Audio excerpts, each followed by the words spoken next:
శ్రీమతే రామానుజన్మ అందరికీ దాసోహమండి. ఈరోజు ధనుర్మాసంలో 11వ రోజు.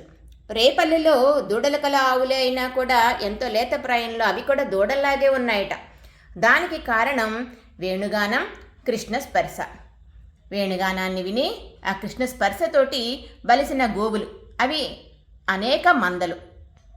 ఎన్ని మందలు ఉన్నా కూడా వాటి పాలు పితకగల సామర్థ్యం కలవారు, ఎంతో బలంతో శత్రువుని ఎదిరించి పోరాడే సామర్థ్యం కలవారు అయినటువంటి గోపాలకుల వంశంలో జన్మించిన ఓ బంగారు తీగ అంటున్నారు. అడవిలోని నెమలి వలె అందమైన కేశపాసం కలదానా, లేచి బయటకు రావలసింది అంటూ పిలుస్తున్నారు నిద్రపోతున్న గోపికని.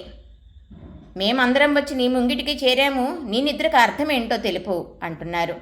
మరి ఈరోజు మన పాలకొల్లు అష్టపది లక్ష్మీనారాయణ స్వామివారి సన్నిధిలోని ఆండాళ్ళమ్మ జడ అడవిలోని నెమలి వలె అందమైన కేశపాసంతో, నెమలితోటి, కృష్ణయ్యతోటి, ఇంకా ఆయన వేణువు, నెమలి పింఛాలు ఇలా అందంగా అలంకరించబడి ఉందండి.